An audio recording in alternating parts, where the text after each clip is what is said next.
The year was 1967, and Susan Harrington had just turned 24 when she stepped off a military transport plane into the suffocating heat of Da Nang.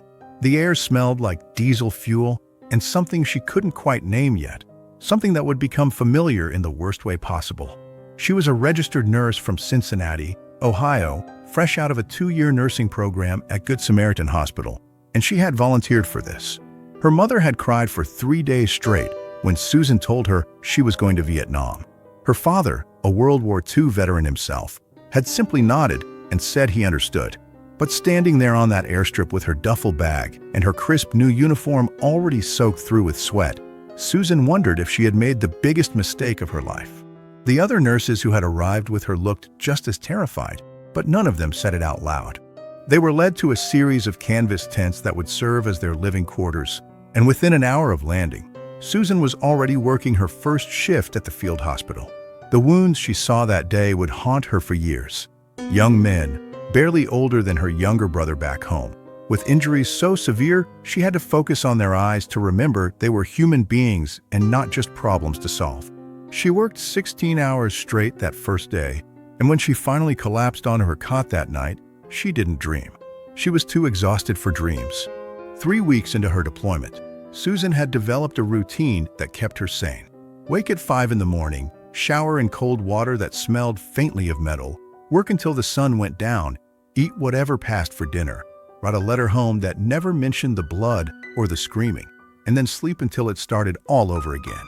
She had learned to tune out the sound of helicopters bringing in wounded soldiers, the way you might learn to ignore traffic noise in a big city. But one afternoon in late October, something happened that shattered that carefully constructed numbness. A group of local children had been caught in crossfire near a village about 10 miles from the base. The military brass didn't want to bring them to the American hospital. There were protocols and regulations and a whole lot of bureaucracy that essentially boiled down to the fact that these weren't American casualties.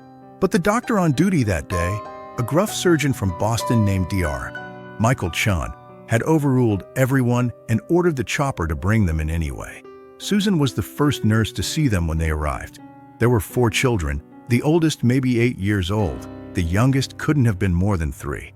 They were all badly hurt, and they were absolutely terrified. The little ones were screaming for their mothers in a language Susan didn't speak, but she didn't need to understand the words to know what they were saying. One of the other nurses, a woman from Texas named Patricia, pulled Susan aside and whispered that they should just stabilize them and send them to a Vietnamese hospital. It wasn't their responsibility, she said. It could cause problems. But Susan looked at those children and saw her own nephews back in Cincinnati, and she knew she couldn't turn away.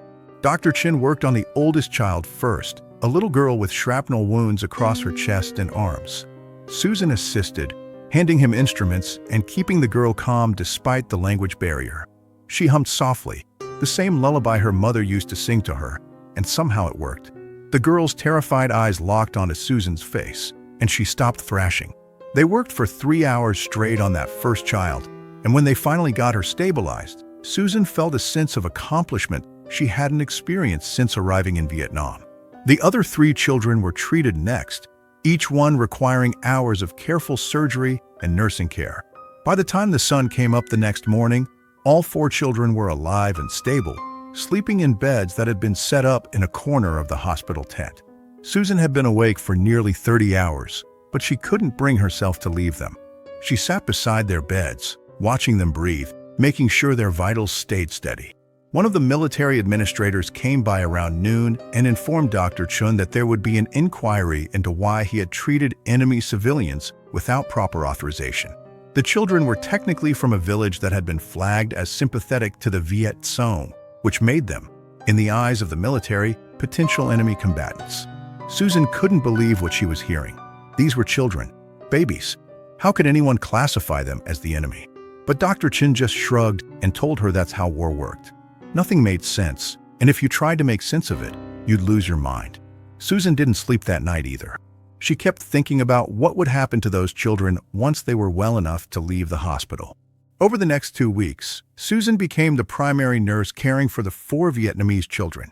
She learned their names, though she struggled with the pronunciation. The oldest girl was named Lynn, and she had a smile that could light up the entire tent despite everything she had been through. The youngest, a little boy named Duck, had taken to holding Susan's hand whenever she was near his bed. He would fall asleep that way, his tiny fingers wrapped around hers, and Susan found herself staying longer than her shifts required just so he could rest peacefully. The other nurses had mixed reactions to Susan's dedication. Some of them thought she was doing something noble and right. Others thought she was being naive and putting herself at risk for people who might grow up to be the enemy. Patricia, the nurse from Texas, had stopped talking to Susan altogether after Susan snapped at her one day in the mess tent. But Susan didn't care anymore. She had found something in Vietnam that she hadn't expected to find, a purpose that went beyond just patching up American soldiers and sending them back into combat. She was actually saving lives, making a real difference, and for the first time since she had arrived in this hellish place, she felt like herself again. The children were healing remarkably well, especially given the severity of their injuries. Dr. Chin said it was because they were young and resilient, but Susan liked to think it was also because they were getting good care. She had started bringing them small treats from the PX, candy bars and comic books that they couldn't read but enjoyed looking at anyway. She taught them simple English words, and they taught her simple Vietnamese phrases. It became a game they played during the long afternoon hours when the hospital was quieter. Everything changed on a cold morning in mid-November. Susan arrived for her shift to find two military intelligence officers waiting by the children's beds. They wanted to question Lynn, the oldest girl, about her village and whether her family had been helping the Viet Cong. Susan tried to intervene, explaining that Lynn was just a child and still recovering from major surgery, but the officers brushed her off. They said they had authorization from someone high up the chain of command, and there was nothing a nurse could do about it. Susan watched helplessly as they questioned Lynn for over an hour, asking her things an 8-year-old couldn't possibly answer with any reliability. Where had she seen men with guns? Did her father ever bring home supplies that seemed unusual? Did strangers ever come to their village at night? Lynn was crying by the end of it, confused and scared, and when the officers finally left, Susan held her until she fell asleep. That night, Susan wrote a letter to her mother that she never sent. In it, she described what she had witnessed and how angry it made her feel. She wrote about how the military seemed more interested in gathering intelligence than in actually helping people, and how the whole situation felt wrong in a way she couldn't quite articulate. She wrote that she was starting to understand why some people back home were protesting the war, even though she had always thought protesters were just cowards who didn't understand sacrifice. But she didn't send the letter because she knew it would worry her mother too much, and besides, letters were sometimes read by military censors. Instead, she tore it up and threw it away, but the thoughts remained. By early December, the 4 children were well enough to be discharged, but there was a problem. Their village had been destroyed in the same attack that had wounded them, and no one knew where their families were, or even if their families were still alive. The military wanted to send them to a Vietnamese orphanage, but Dr. Chun had heard terrible things about those places, overcrowded and underfunded, and sometimes worse. He pulled Susan aside one day and asked if she would be willing to help him with something that might get them both in trouble. He had made contact with a Catholic mission about 30 miles away that was willing to take the children and care for them properly. But getting them there would require using military transport without proper authorization, and if anyone found out, there would be serious consequences. Susan didn't even hesitate. She said yes immediately. They planned it carefully, waiting for a day when the base commander was away at a meeting in Saigon. Dr. Chin arranged for a supply truck to make a detour to the mission, and Susan would accompany the children to make sure they arrived safely. It was risky, and it was definitely against regulations, but it felt like the right thing to do. The morning they left, Susan hugged each child tightly and promised them in broken Vietnamese that they would be safe. Duc wouldn't let go of her hand until they were actually in the truck, and even then he cried as they drove away. The mission was run by 2 elderly nuns from France who had been in Vietnam for over 20 years. They welcomed the children with open arms and promised Susan they would be well cared for. On the drive back to base, Susan felt a mixture of relief and sadness that she couldn't quite explain. For a while, it seemed like everything had worked out perfectly. The children were safe, Susan and Dr. Chun had managed to keep their unauthorized transport quiet, and life at the field hospital continued its brutal routine. But 3 weeks after dropping the children at the mission, Susan was called into the base commander's office. She had never been summoned there before, and her stomach dropped as she walked across the compound. Inside the office, she found not just the commander, but also two men in civilian clothes who introduced themselves as working with military intelligence. They knew everything. Someone had reported the unauthorized transport, and they had been investigating Susan's activities for the past week. They knew about the children, about the mission, about every letter she had written home that might have contained anything remotely critical of military operations. The commander asked her point-blank if she had transported Vietnamese civilians without authorization, and Susan, who had never been good at lying, admitted that she had. The civilian intelligence officers then asked her a series of increasingly strange questions. Had anyone from the village ever asked her to pass along information? Had she noticed anything unusual about the children's families before they disappeared? Did she have any contact with local Vietnamese people outside of her medical duties? Susan answered honestly, no to all of it, but she could see they didn't believe her. They said they were filing a report that would classify her as potentially unreliable for future sensitive assignments. If you're enjoying this story about forgotten nurses who changed history, go ahead and hit that subscribe button. These incredible women deserve to be remembered, and there are so many more stories to tell. Being classified as unreliable was worse than Susan had imagined. It didn't mean she was discharged or sent home, which in some ways might have been easier. Instead, it meant she was watched constantly. Her letters home were definitely being read now, and other nurses started treating her differently. Some avoided her altogether, worried that associating with her might damage their own records. Others were sympathetic but couldn't risk showing it openly. Even Dr. Chun had to distance himself, though he found ways to let Susan know he didn't regret what they had done. Susan's duties were changed too. Instead of working directly with patients, she was reassigned to inventory and supply management, counting bandages and medicine in a hot storage tent while other nurses did the work she had trained for. It was humiliating and frustrating, and there were days when Susan seriously considered just quitting, requesting a transfer home, and walking away from the whole mess. But something kept her there. Maybe it was stubbornness, or maybe it was the knowledge that despite everything, she had done something that mattered. She had saved those 4 children, and no amount of bureaucratic punishment could change that fact.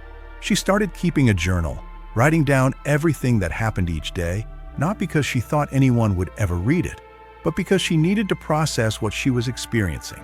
In those pages, she was honest in a way she couldn't be anywhere else. She wrote about her anger at the system, her frustration with the war itself, and her growing conviction that there had to be a better way to help people than through military intervention. Winter turned to spring, and Susan was still counting supplies in her storage tent. She had been in Vietnam for almost a year now, and the idealistic young nurse who had stepped off that transport plane was gone, replaced by someone harder and more cynical. But then something unexpected happened. One of the French nuns from the mission appeared at the base one day, asking specifically for Susan. The nun, whose name was Sister Marie, had traveled for hours to deliver a message. The children were doing well, she said. Lynn was even attending a small school that the mission ran. But more than that, word had spread in the surrounding villages about the American nurse who had saved enemy children, and families were starting to bring their wounded to the mission, hoping for help. Sister Marie had come to ask if Susan would be willing to visit on her days off and provide medical care. It was an impossible request. Susan was already under suspicion, and doing something like this would almost certainly get her discharged or worse. But looking at Sister Marie's hopeful face, thinking about those children and all the others who needed help, Susan found herself saying yes anyway.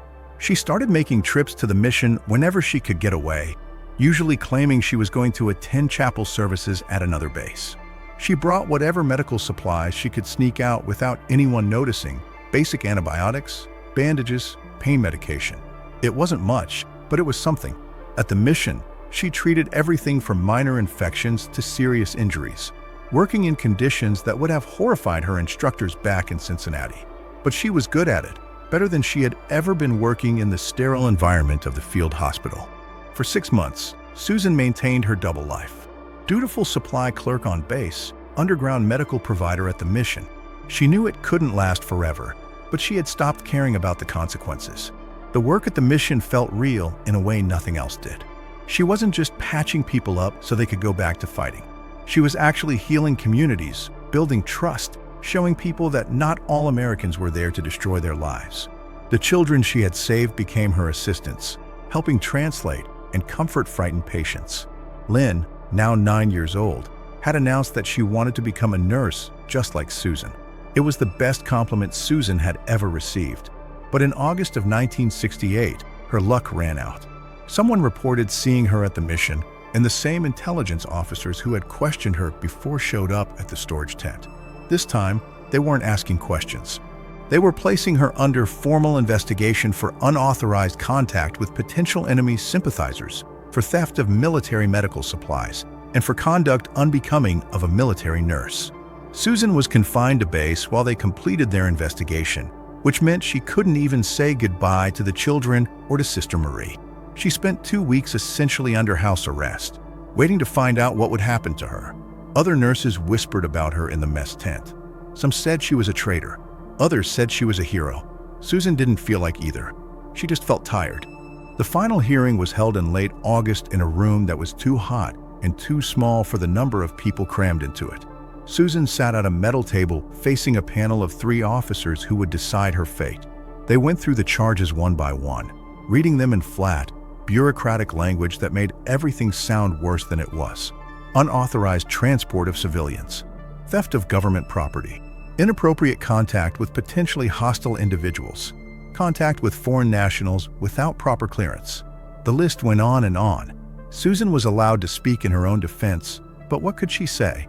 She had done all of it.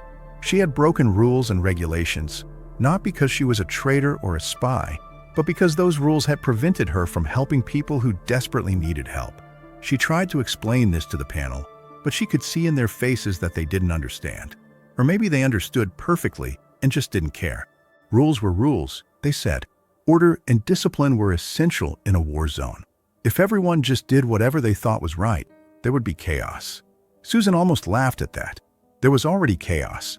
The chaos of children being classified as enemies. The chaos of villages being destroyed to save them. The chaos of a war that no one seemed to know how to win or even what winning would look like. But she didn't laugh because it wouldn't have helped. The panel deliberated for less than an hour before returning with their decision. Susan was not going to be court-martialed, which was something of a relief. But she was being dishonorably discharged from the Army Nurse Corps and sent home immediately. Her service record would permanently note that she had been classified as unreliable and unsuitable for military service. It was a mark that would follow her for the rest of her career, making it difficult to find work at hospitals that did any kind of government contracting. She was given 24 hours to pack her belongings and report to the transport office. As Susan walked back to her tent, she felt numb. She had sacrificed everything, her reputation, her career, maybe her entire future. And for what?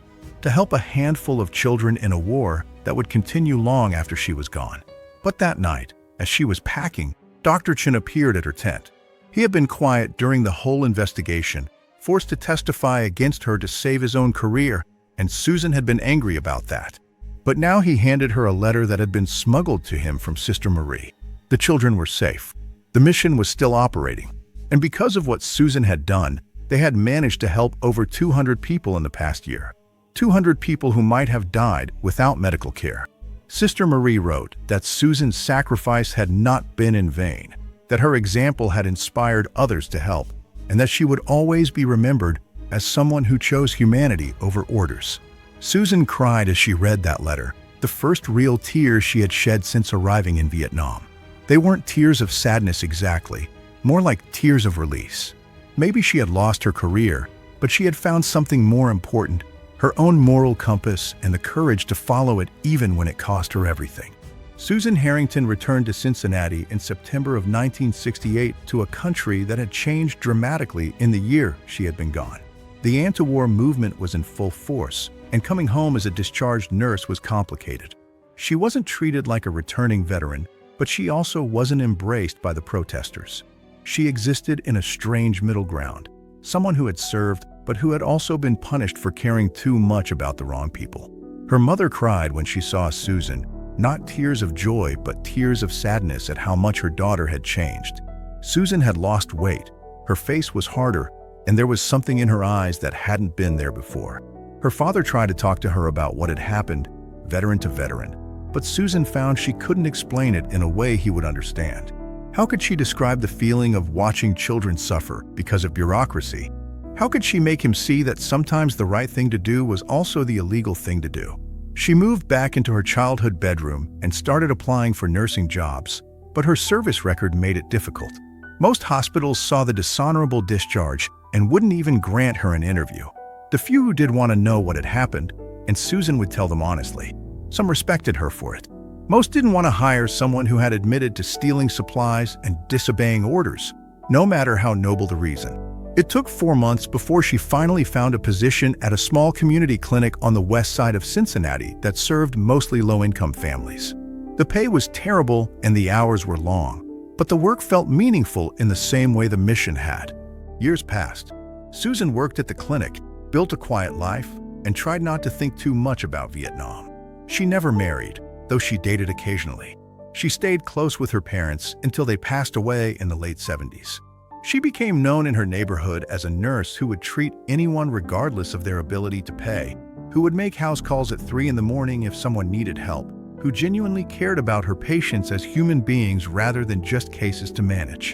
In 1982, she received an unexpected letter forwarded through several channels from Vietnam. It was from Lynn, the oldest child she had saved, now a young woman of 22. Lynn had become a nurse, just as she had promised, and was working at a hospital in Saigon. She wrote to thank Susan for saving her life and for inspiring her to dedicate her own life to helping others. She included a photo of herself in her nursing uniform, smiling proudly. Susan put that photo on her refrigerator, where it stayed for the rest of her life. In the late 80s, when Vietnam veterans started to be more openly honored and recognized, Susan attended a few events. She met other nurses who had served, women with their own complicated stories of sacrifice and disillusionment. Some of them had heard about her case, about the nurse who had been discharged for helping enemy children. They treated her like something of a legend, though Susan always felt uncomfortable with that description. She had just done what any decent person would do, she would say. The fact that it had been against regulations said more about the regulations than about her.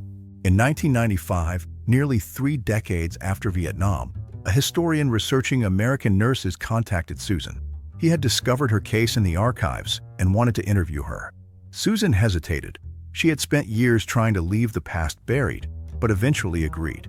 Over several months of interviews, she spoke for the first time in depth about the children, Dr. Chun, the mission, the investigation, and the painful journey home.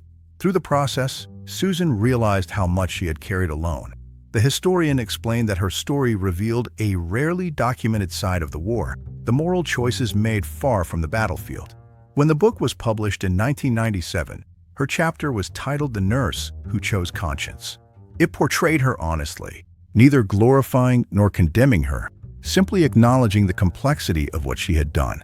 The book drew modest attention, but Susan never sought recognition. She continued working quietly at the community clinic until her retirement in 2003. Reactions were divided. Some veterans criticized the exhibit for celebrating rule-breaking. Others praised it as an honest portrayal of courage. The debate never reached a clear conclusion, just as Susan herself had never claimed to be a hero or a rebel, only someone who chose compassion over orders.